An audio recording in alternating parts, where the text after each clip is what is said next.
So I want to bring to you our first storyteller for the afternoon, Dionne Joyner Weems.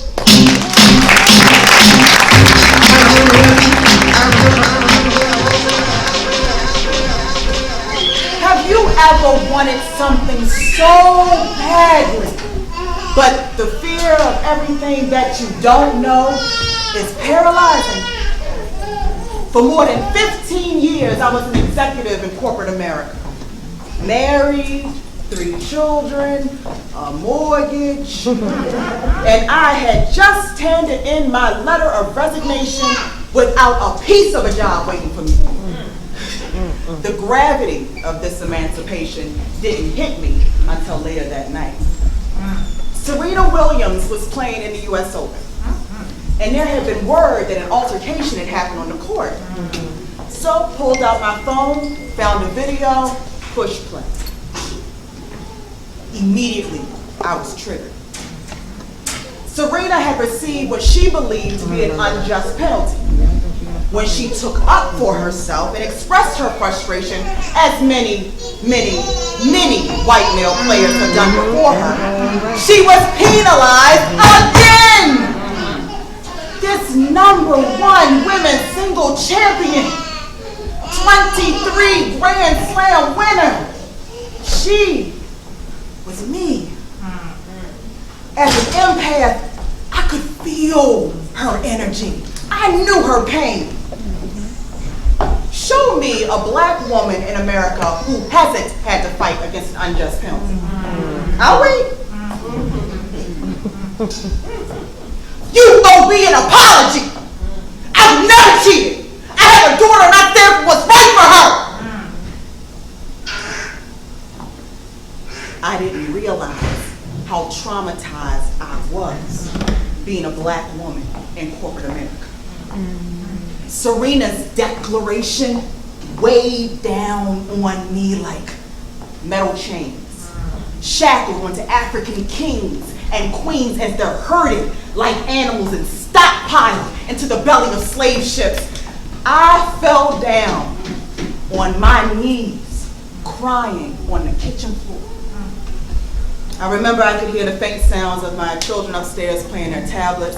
I could hear the running water as my husband started a shower. I was all alone, in the dark, with the only light coming from the oven range. Can you imagine our ancestors' internal conflict?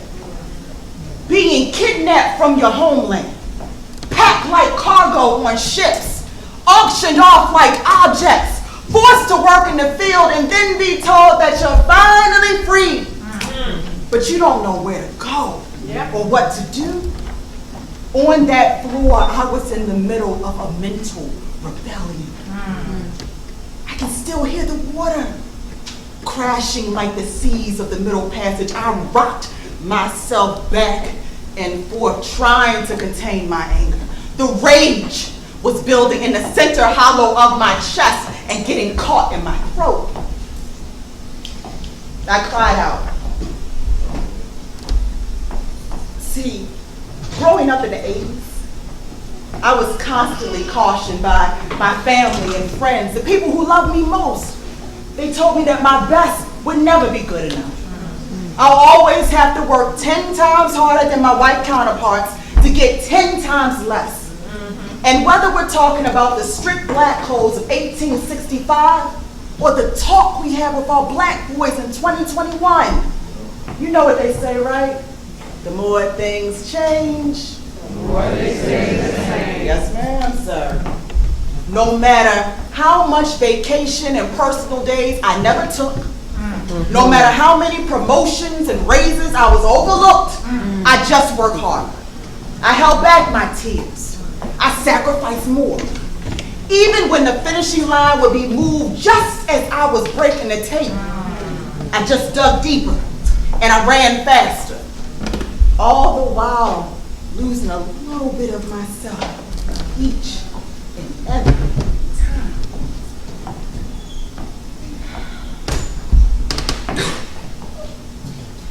I reflected on my first job of my career. I was 23 years old.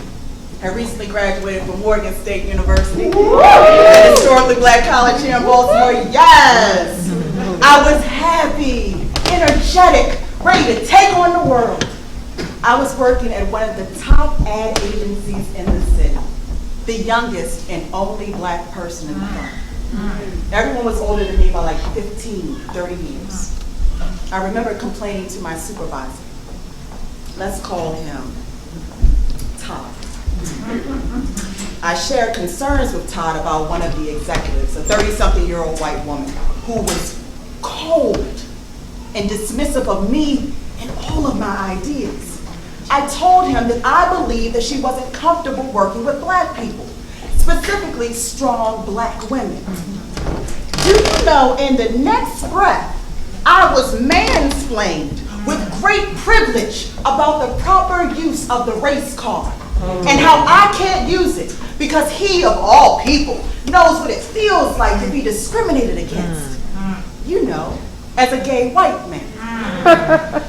Disgusted by the memory, I banged my fist so hard on the stone tile floor that the grout cracked.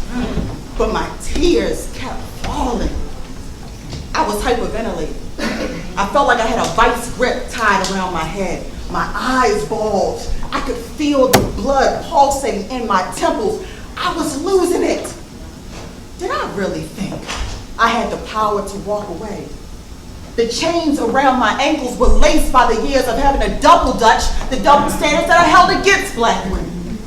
Just like our ancestors in 1866, when you have a family that needs shelter and children that have to eat, it is far easier to believe every discriminating thought and evil action that's used to oppress you. You become anchored by fear. I was told by influential thought leaders that nobody will want to hire you. I was made to feel that any reward I received was more of a handout than a measure of what I deserved. I remembered a large meeting that I convened, coordinated, and may I say, it was running damn smooth. And my boss, let's call him Ray, green with jealousy, oozing condescension. He said through a sneering grin, "Well, we all know that Dionne's success, right, has more to do with her charm than strategic ability. Am I right? Am I right? Because strategy requires a higher level of thinking, right?" For more than 15 years, I was used, lied on, mistreated, harassed, and hated. All the while the perpetrators, kind of like our plantation owners, reaped the benefits of my blood, sweat, and tears, and then turned around and labeled me an angry black woman. On that floor, I tried to regain my composure. Breathe in for 4, breathe out for 4, repeat. With each breath, I thought about my heroes.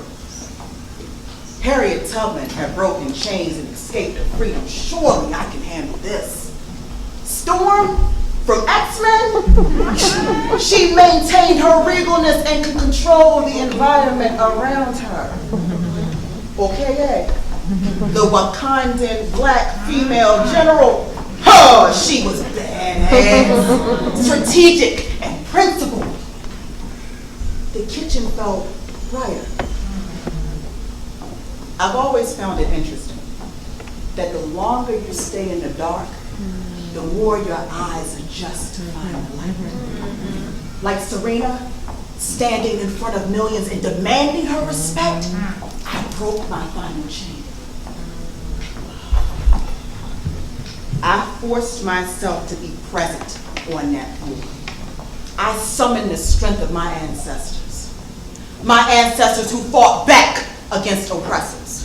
My ancestors who jumped ship into shark-infested waters because they'd rather die free than live enslaved. My ancestors who bared the horror and still forged your way out of no way.